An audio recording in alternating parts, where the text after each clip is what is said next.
Hi, this is Mrs. Rutchling. Welcome to Chemistry of Acids and Bases. Acids and bases are in so many common substances. For example, if you drink coffee or any caffeinated beverage, caffeine is a weak base. If you like citrus fruit, that's citric acid. If you've ever been stung by an ant, that's a weak acid. Cleaning solutions have bases in them. Lots of times in the movies, they like to exaggerate chemistry. James Bond carries a gold pen that's filled with acid. The pen is said to be gold because most acids don't react with gold. It is true that the acid will react with iron bars, but there is likely not enough in that pen to actually dissolve the bar. Thinking about what you already know of acids. They taste sour. You might know that its pH is less than 7. It is an electrolyte, meaning that it breaks into ions and conducts electricity. Acids react with metals to produce hydrogen gas. We already know that they react with bases to form a salt or ionic compound and water. And they also react with carbonates and bicarbonates to produce carbon dioxide gas. Let's start off with the types of acids. And to do that, we need to know that hydrogen ion is often called the acidic proton. Why do you think that might be?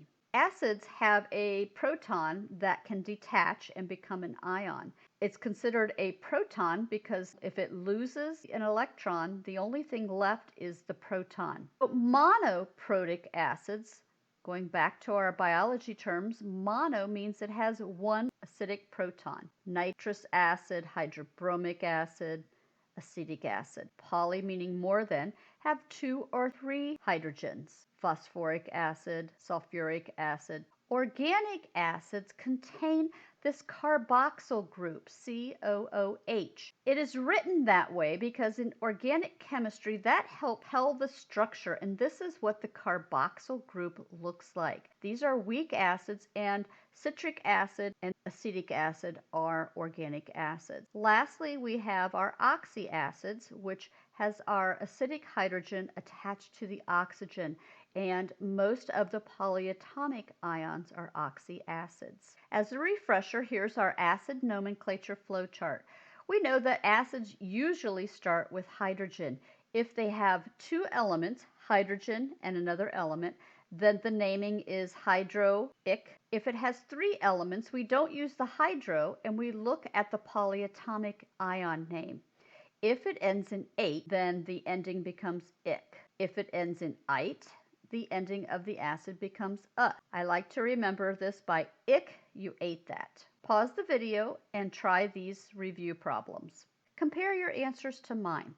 If you need a refresher, there is extra work in the content library. Let's also review writing formulas for acid. First, we need to see, is it an acid? And this is usually pretty easy because the name will have the word acid in it. Look at the anion name and formula. Once we know that and the charge, figure out how many hydrogens we need to balance that anion charge. Remember that the hydrogen is a +1, so whatever the anion charge is, you need that many hydrogen. And hydrogens are typically written first, with the exception of our organic acids. Start with chromic acid. Give it a try. Chromic acid, ic, means it was chromate, which has a -2, and so we need 2 hydrogens. Pause the video and try the formulas on this page. We have hydroiodic, phosphoric, hydrochloric, sulfuric acid, and sulfurous acid. Again, since this is a review, there'll be some extra work in the content library for you to get back up to speed. Let's turn our attention to bases. So they taste bitter, chalky. They also are electrolytes. If we react bases with fats, they produce soap, which is why many of our cleaning products are basic. Their pH is greater than 7, and we know that they react with acids to form ionic compounds and water. Some common bases are listed here. So notice that we have some that are drain cleaners, sodium hydroxide, and then we also have magnesium hydroxide, which is milk of magnesia, or aluminum hydroxide. Both of those are in antacids. So we have some that we're willing to put in our body, just like the acids. For example, soda is acidic and we drink that. But there are some that are very dangerous and we use for cleaning out the drain, and we certainly wouldn't want to put those in our body. The traditional definition for acid and base, and likely the one that you have learned up until now, is the Arrhenius, that the acid ionizes to produce hydrogen ions, or hydronium ions, which we'll look at soon, and bases ionize to produce hydroxide ions. Notice we say ionize and not dissociate. They're not ions to start with, but when they go into water, they do become ions. Molecular compounds will often contain a hydroxide group. For example, methanol. They do not dissociate or ionize, and therefore they don't act as bases. This very simplistic Bronsted-Lowry definition is a little more subtle. It says that acids are a proton donor and bases are a proton acceptor. And remember, when we're talking about an acidic proton, we're talking about a hydrogen ion that lost its electron. A hydronium ion is a combination of hydrogen ions and water. And this is how acids actually exist in solution. You've always learned that there's a hydrogen ion. It's actually a hydronium ion that's been created.